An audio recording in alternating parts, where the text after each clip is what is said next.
बिहार के नालंदा जिले के बढ़ौना में नीलगाय के बढ़ते आतंक से परेशान किसानों ने आखिरकार सख्त कदम उठाया।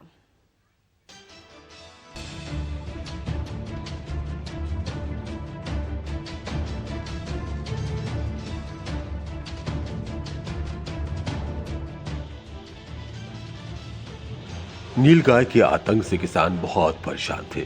फसलों की बर्बादी से टूट चुके किसानों ने स्थानीय मुखिया से गुहार लगाई, जिसके बाद प्रशासनिक स्तर पर तुरंत कार्रवाई हुई।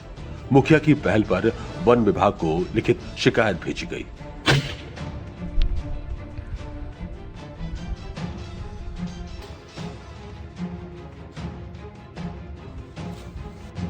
मुखिया की शिकायत पर संज्ञान लेते हुए पंजीकृत शूटरों की टीम पंचायत पहुंची। 80 गंधा और बढ़ौना गंधा इलाके के टाल क्षेत्रों में घंटों अभियान चलाकर करीब 25 नीलगाय को मार गिराया गया। पहले 10-20 था, धीरे-धीरे 100 हो गया है और हमारे गांव के किसान लोग हमको लिख के दिए। हमने डीएफओ साहब को भेजा और हमारे जो प्रतिनियुक्त शूटर हैं उनको मैं भेजा और उनके दल आकर के आज जो है शनिवार को सब मिल करके जो है लगभग 25 से 30 के रेंज में घोड़प्रास को मारा गया।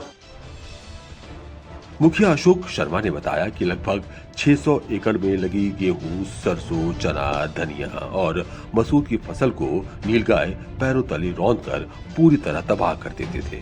किसानों की महीनों की मेहनत कुछ ही घंटों में बर्बाद हो रही थी। लगातार नुकसान से परेशान किसानों में भारी आक्रोश था। किसान रात भर खेतों की रखवाली करने को मजबूर थे।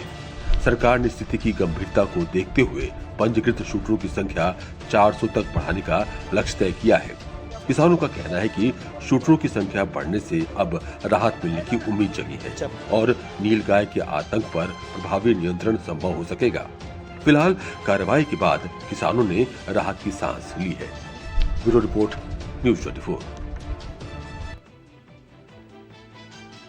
यूपी के कासगंज में एक ही परिवार के 5 लोगों का शव मिलने से हड़कंप मच गया।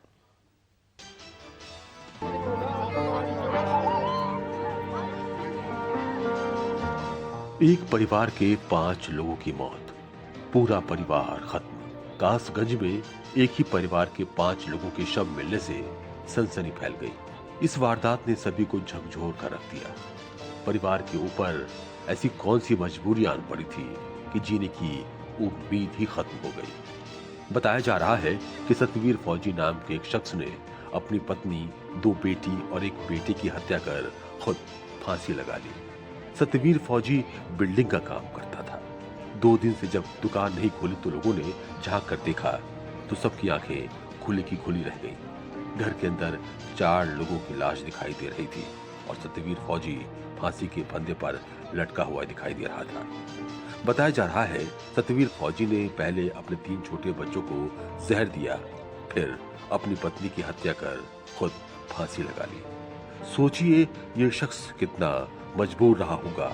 इसने अपने पूरे परिवार की जान ले ली, फिर खुद भी जान दे दी। जैसे ये घटना आग की तरह फैली, चारों तरफ हड़कंप मच गया। देखा गया कि अंदर शामवीर का मृत शव फंदे पर लटका हुआ है और बाहर से देखने से ऐसा प्रतीत हुआ कि कुछ और शव बिस्तर पर पड़े हुए हैं। जो परिसर है उसमें आगे एक शटर है और पीछे एक दरवाज़ा है, दोनों अंदर से बंद हैं। कोई फोर्स एंट्री के साइंस नहीं है। मौके पर 5 शव बरामद हुए हैं, जिसमें से कि एक शामवीर उर्फ सत्यवीर का है और बाकी 4 शव, एक उसकी पत्नी और बाकी 3 उसके बच्चों का है। सभी शवों को कब्जे में लेकर आवश्यक वैधानिक कार्रवाई की जा रही है। सामूहिक हत्याकांड के पीछे की वजह परिवार की आर्थिक स्थिति को बताया जा रहा है। हालांकि पता ये भी चला है कि सतवीर फौजी का बेटा बीमार था और वो बेटे के इलाज के लिए दर दर भटक रहा था। क्या सिर्फ बेटे के इलाज ने इस परिवार को निगल लिया या वजह कुछ और थी? फिलहाल पुलिस हर एंगल से जांच में जुट गई है। Bureau report, news 24।